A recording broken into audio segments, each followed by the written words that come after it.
আপনি কখনো ভেবে দেখেছেন কয়েকশো টন ওজনের একটা ট্রেনকে কিভাবে সহজে থামানো হয়? যেমন বাইক বা চার চাকাতে drum brake, hydraulic disc brake, ABS brake ইত্যাদি ব্রেক ব্যবহার করা হয়, যেগুলো আমাদের শরীরের শক্তি দিয়েই কাজ করে। মানে এই ব্রেকগুলোতে আমাদের শরীরের শক্তিকে কয়েক গুণে বাড়িয়ে চাকাতে ব্যবহার করে চাকা থামানো হয়। কিন্তু কয়েকশো টন ওজনের একটা ট্রেনকে থামানোর জন্য কি ব্রেক ব্যবহার করা হয়? সেটা নিশ্চয়ই শরীরের শক্তি দ্বারা কাজ করা সম্ভব নয়। তাই বন্ধুরা, আজকে আমরা এই ভিডিওতে জানবো ট্রেনের এই বিশাল ব্রেকিং সিস্টেম আসলে কিভাবে কাজ করে। এটি কেবল যান্ত্রিক নয়, বিজ্ঞান, বায়ুর চাপ এবং প্রযুক্তির একটি দুর্দান্ত উদাহরণ। তাই আপনি যদি জানতে চান ট্রেনের এই বিশাল ব্রেকিং সিস্টেম আসলে কিভাবে কাজ করে, তাহলে ভিডিওটি সম্পূর্ণ অবশ্যই দেখুন। ট্রেনের ব্রেককে বলা হয় কম্প্রেসড এয়ার ব্রেক সিস্টেম। মানে সাধারণ বাতাসকে কাজে লাগিয়ে এই ব্রেক কাজ করে। আর সাধারণ বাইক বা গাড়িতে যেমন ব্রেক করার সময় আমাদের ফোর্স অ্যাপ্লাই করতে হয় এবং ছেড়ে দিলেই ব্রেক নিজে থেকে ছেড়ে যায়, এখানে তার উল্টো। এখানে ফোর্স অ্যাপ্লাই করে ব্রেক ছাড়াতে হয় এবং ফোর্স রিলিজ করে দিলে ব্রেক অটোমেটিক লেগে যায়। মানে সাধারণ অবস্থায় ট্রেন যখন দাঁড়িয়ে থাকে তখন তার ব্রেক অটোমেটিকই লেগে থাকে। ট্রেন চালানোর জন্য তাকে আলাদা করে শক্তি দিয়ে ব্রেক ছাড়াতে হয়, তারপরেই ট্রেনটা চালানো যায়। তাই চলুন প্রথম থেকে স্টেপ বাই স্টেপ করে দেখে নেওয়া যাক যেটা কিভাবে কাজ করে। তার আগে বন্ধু, একটা ছোট্ট প্রোমো কোড রয়েছে। আজকে আমি আপনাদের সাথে পরিচয় করিয়ে দেবো মোস্ট প্লে অ্যাপের সাথে, যেটা বাংলাদেশ এবং ভারতের সবথেকে মজার এবং বিশ্বস্ত গেমিং প্ল্যাটফর্ম। এখানে অফারগুলো দুর্দান্ত। বন্ধুদের সাথে রেফার করলেই পাবেন 1200 টাকা আনলিমিটেড বোনাস, জন্মদিনের উপহার হিসেবে পাবেন 2000 টাকা বোনাস এবং ফেসবুকে রিভিউ দিলে পাবেন 200 টাকা বোনাস। জিনি গেম খেলুন এবং আইফোন 16 প্রো ম্যাক্স জেতার সুযোগ পান। 10% ইভি ও লাইভ ক্যাসিনো ক্যাশব্যাক এবং দৈনিক 650% স্লট বুস্ট পেয়ে আপনার জয়ের সম্ভাবনাকে আরও বাড়ান। এখানে ডিপোজিট এবং উইথড্রয়ের জন্য আপনি বাংলাদেশের বিকাশ, নগদ, রকেট, উপায় এবং ভারতে ফোনপে, গুগল পে, ইউপিআই ব্যবহার করতে পারবেন। এখনই পিন কমেন্ট থেকে সাইন আপ করুন এবং মোস্ট প্লেতে আপনার গেমিং এক্সপিরিয়েন্সকে আরও রোমাঞ্চকর করে তুলুন। গেম খেলুন, বোনাস জিতুন আর মজা করুন। এখানে আর্থিক ক্ষতির ঝুঁকি রয়েছে, তাই খেলার আগে অবশ্যই ভালো করে যাচাই করে নেবেন। চলুন ভিডিওতে এগোই। ট্রেনের এই একটা বাক্সকে একটা কোচ বলা হয় এবং এই একটা কোচের নিচে দুটো করে বগি থাকে। আর এই একটা বগিতে আবার 4টে বা 6টা করে চাকা থাকে। ট্রেনের ড্রাইভার ব্রেক চাপলে এই সব চাকাতেই সমান পরিমাণ ব্রেক অ্যাপ্লাই হয়। এবার ট্রেন যত কোচেরই হোক না কেন, সব কোচের সব চাকাতে একই ঘটনাই ঘটে। তাই চলুন এখান থেকে একটা কোচ নিয়ে এর ব্রেকিং সিস্টেমটা ভালোভাবে বোঝার চেষ্টা করি। এই কোচের চাকায় ব্রেক লাগলেও এর সূত্রপাতটা হয় ট্রেনের সামনে লাগানো ইঞ্জিন থেকে। আপনি যদি ট্রেনের এই ইঞ্জিন, কোচ এগুলোর বিষয়ে ভালোভাবে না বুঝে থাকেন, তাহলে আপনি আমার এই ভিডিওটি দেখতে পারেন, ডেসক্রিপশনে লিঙ্ক দেওয়া আছে। তো যাই হোক, এর সূত্রপাতটা ট্রেনের সামনে লাগানো ইঞ্জিন থেকে হয়, যেখানে এই ব্রেকের জন্য একটা বা দুটো কম্প্রেসর লাগানো থাকে। কম্প্রেসর মানে যারা বোঝে না তাদের জন্য একটু বলে দেই, যে মেশিন বাইরের বাতাসকে টেনে নিয়ে কম্প্রেস করে একটা ট্যাঙ্কের মধ্যে ঠেসে ভরে, তাকেই কম্প্রেসর বলা হয়। যেমনটা আপনি বাইক বা চার চাকার গ্যারেজে দেখে থাকেন, যেখানে একটা ট্যাঙ্ক থাকে এবং তার মাথায় মোটর লাগানো থাকে, যে মোটরকে চালিয়ে বাইরের বাতাসকে টেনে নিয়ে চাপ দিয়ে অনেকটা পরিমাণ বাতাস ট্যাঙ্কের ভিতরে ভরে রাখা হয়, যেটা পরবর্তীকালে বাইকের চাকায় হাওয়া দেওয়ার জন্য ব্যবহার করা হয়। এখানেও ঠিক ওই রকম সেম একটা বা দুটো কম্প্রেসর ব্যবহার করা হয়, আর সেখান থেকে দুটো পাইপ বেরোয়। আর এই পাইপ দুটোর দ্বারাই কম্প্রেসর থেকে বাতাস ট্রান্সফার হয়ে পিছন দিকে যায়, আর এই পাইপগুলোই পরবর্তী ঘটনা ঘটায়। এই পাইপ দুটোকে যথাক্রমে ব্রেক পাইপ এবং ফিড পাইপ বলা হয়, বা ছোট শব্দে বিপি এবং এফপি বলা হয়। ব্রেক পাইপটা সবুজ কালারের হয় বা সবুজ কালার করে ইন্ডিকেট করা হয় এবং ফিড পাইপটা সাদা কালারের হয়। আর এই পাইপ দুটো ইঞ্জিন থেকে বেরিয়ে ইঞ্জিনের পিছনে থাকা সেই কোচের মধ্যে যায়। ইঞ্জিনের সাথে যেখানে এই কোচগুলোকে জোড়া হয়, সেখানে এই পাইপগুলোর বন্ধ করা এবং খোলার অপশান থাকে। মানে ইঞ্জিনের সাথে যখন কোচগুলো জোড়া না থাকে, তখন এই পাইপগুলো এখান থেকে বন্ধ করে রাখা হয়। আর এই পাইপ দুটো ট্রেনের শেষ পর্যন্ত একদম যতটা কোচ আছে সব কোচের সমানভাবেই চলে যায় এবং সব কোচে গিয়ে সেম ঘটনাই ঘটায়। তাই আমরা এখান থেকে একটা কোচের কার্যপ্রণালী বুঝলেই সবটা বুঝে যাব। তো চলুন এবার এটা কোচের ভিতরে গিয়ে কি ঘটনা ঘটায় দেখে নেওয়া যাক। ফিড পাইপটা কোচের ভিতরে গিয়ে একটা ট্যাঙ্কের সাথে যুক্ত হয়, যেটাকে রিজার্ভায়ার বলা হয়। এই রিজার্ভায়ারে ঢোকার আগেও এখানে 2-3টে ভ্যালভ থাকে। এর মধ্যে একটা থাকে যেটা এখান থেকে খোলা যায়, মানে মেরামতের সুবিধার জন্য। তারপর একটা থাকে ডাস্ট কালেক্টর, মানে এটা ধুলোর ফিল্টার বলতে পারেন। এটার কাজ সেই বাতাসের মধ্যে থাকা ধূলিকণাগুলোকে ছেঁকে পিওর বাতাসটাই ট্যাঙ্কের মধ্যে ঢুকতে দেয়। এরপরে থাকে নন রিটার্নিং ভাল্ব, বা যেটাকে ছোট শব্দে এনআরভি বলা হয়। এই ভ্যালভটার কাজ হলো ওই বাতাসকে শুধু ট্যাঙ্কের ভিতরে প্রবেশ করতে দেয়, কিন্তু সেখান দিয়ে আর ফিরত আসতে দেয় না।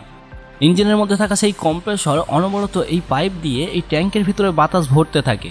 এটা ততক্ষণ ভরতে থাকে যতক্ষণ না ওই ট্যাঙ্কের ভিতরে বাতাসের চাপ 6 কেজি পার সেন্টিমিটার স্কোয়ার না হচ্ছে। এই ট্যাঙ্কের অপর প্রান্ত থেকে আরও একটা পাইপ বার হয়ে গিয়ে আরও একটা ভ্যালভের মধ্যে যায়, যেটাকে ডিস্ট্রিবিউটার ভ্যালভ বা ট্রিপল ভ্যালভ বলা হয়। আর এই ট্রিপল ভ্যালভের মধ্যে আবার সেই সবুজ কালারের ব্রেক পাইপটাও এসে ঢোকে এবং এর থেকে আরও একটা পাইপ বেরিয়ে যায়, যেটা পরবর্তীকালে চাকায় ব্রেক লাগানোর কাজ করে।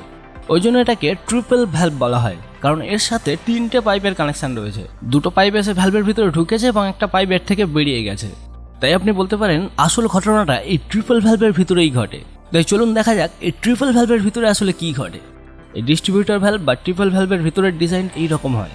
এর মধ্যে এইরকম একটা পিস্টন থাকে যেটা উপর নিচে মুভ করতে পারে। ছবিতে দেখছেন এই অবস্থায় দেখুন, উপর দিয়ে ব্রেক পাইপ থেকে বাতাস এসে ওই পিস্টনের উপরে চাপ দিচ্ছে, আবার নিচে দিয়ে সেই রিজার্ভার ট্যাঙ্ক থেকে আসা বাতাসটা পিস্টনকে নিচে দিয়ে চাপ দিচ্ছে। এমন সময় পিস্টনের দুদিক থেকে চাপ সমান হওয়ায় পিস্টনটা কোনো দিকে মুভ করবে না, পিস্টনটা এই অবস্থায় থেমে থাকবে। আর পিস্টনটা এই অবস্থায় থাকলে ট্রেনের চাকায় ব্রেক লেগে থাকবে না, ট্রেনটা চলতে পারবে। এবার ট্রেনের ড্রাইভার যখন ব্রেক চাপে তখন কি ঘটে, তখন আসলে পিস্টনের উপর থেকে আসা এই ব্রেক পাইপের বাতাসটা রিলিজ হয়ে যায়। এবার কি হয়, এবার যেহেতু উপরের বাতাসটা রিলিজ হয়ে গেছে, মানে উপর থেকে বাতাসের চাপটা কমে গেছে, কিন্তু নিচের পাইপের মানে রিজার্ভার থেকে আসা পাইপের বাতাসের চাপ কিন্তু এখনো সেই অবস্থায় আছে। তাই কি হবে, তার চাপে পিস্টনটা উপর দিকে সরে যাবে। আর পিস্টনটা উপরে যেই সরে যাবে সঙ্গে সঙ্গে কি হবে, ওই যে তৃতীয় পাইপটা যেটা ট্রিপল ভ্যালভ থেকে বেরিয়েছিল তার সাথে রিজার্ভার ট্যাঙ্ক থেকে আসা পাইপের সরাসরি সংযোগ স্থাপন হয়ে যাবে, যার ফলে রিজার্ভার ট্যাঙ্ক থেকে আসা বাতাসটা ওই পাইপ দিয়ে ঢুকে যাবে। আর ওই পাইপ দিয়ে বাতাসটা গিয়ে ওই কোচের সব চাকায় সমানভাবে ব্রেক লাগানোর জন্য সমান ভাগে ভাগ হয়ে যাবে। এবার চলে আসি চাকায়। চাকার সাথে এরকম একটা ব্রেক সিলিন্ডার লাগানো থাকে, যেটার মাঝখানে একটা রবারের ডায়াফ্রাম থাকে এবং তার বিপরীতে একটা স্প্রিং থাকে এবং তার সাথে একটা লম্বা রড লাগানো থাকে। আর সেই রডটা সামনে পিছনে আপ ডাউন করতে পারে এবং সেই রডটার সাথে লিভার দ্বারা ব্রেক শু লাগানো থাকে, যেটা চাকার ডিসের উপরে ঘর্ষণ বল প্রয়োগ করে চাকাকে থামাতে সাহায্য করে। মানে রডটাকে সামনের দিকে ঠেললে ব্রেক শুগুলো ডিসের উপরে ঘর্ষণ বল প্রয়োগ করবে। তাই সেই পাইপ দিয়ে বাতাসটা এসে ওই ব্রেক সিলিন্ডারের ভিতরে থাকা রবারের ডায়াফ্রামের উপরে চাপ প্রয়োগ করে, যার ফলে তার বিপরীতে থাকা স্প্রিংটা সংকুচিত হয় এবং রডটা বাইরে বেরিয়ে আসে। আর রডটা বাইরে বেরিয়ে আসলেই বলেছি তার সাথে থাকা লিভার দ্বারা ব্রেক শু দুটো ডিসপ্লেটের উপরে চাপ দেয়, আর ডিসপ্লেটের উপরে চাপ দিলেই চাকায় ব্রেক লাগে। যতক্ষণ না ড্রাইভার ব্রেক রিলিজ করছে ততক্ষণ পর্যন্ত বাতাস এসে চাকাকে এইভাবেই ব্রেক লাগিয়ে রাখবে। ট্রেন বন্ধ অবস্থায় থাকলেও চাকাতে এইভাবেই ব্রেক লেগে থাকবে, কারণ আমি আগেই বলেছিলাম ওই রিজার্ভার ট্যাঙ্কে বাতাস ঢোকার আগে একটা নন রিটার্নিং ভ্যালভ লাগানো থাকে। ওই ভ্যালভটার কাজ বাতাসকে শুধু ওই রাস্তা দিয়ে ট্যাঙ্কের ভিতরে যেতে দেয়, কিন্তু ওই রাস্তা দিয়ে আর ফেরত যেতে দেয় না। তাই যতটা বাতাস ট্যাঙ্কের ভিতরে ঢুকেছে সেই বাতাসটা আর বাইরে যাওয়ার কোনো রাস্তা পাবে না, তাই চাকাতে এইভাবেই ব্রেক লেগে থাকবে।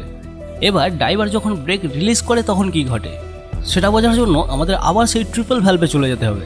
ড্রাইভার যখন ব্রেক রিলিজ করতে চাইবে তখন ওই ব্রেক পাইপে কম্প্রেসর দ্বারা আবার বাতাসের চাপ বাড়াতে হবে। চাপ বাড়ালে পিস্টনটা আবার নিচের দিকে সরে যাবে, আর পিস্টনটা নিচের দিকে সরে গেলে সেই রিজার্ভার ট্যাঙ্ক থেকে আসা পাইপের সাথে চাকায় গিয়েছিল যে পাইপটা তাদের সংযোগ আবার বন্ধ হয়ে যাবে। তার সাথে সাথে ওই ট্রিপল ভ্যালভে আরও একটা ছোট পাইপ লাগানো থাকে যেটাকে এক্সস্ট পাইপ বলা হয়। ওই পাইপের সাথে চাকায় গিয়েছিল যে পাইপ তার সাথে সংযোগ স্থাপন হয়ে যাবে, কারণ এই পিস্টনটার ডিজাইনটাই এইভাবে করা হয়েছে।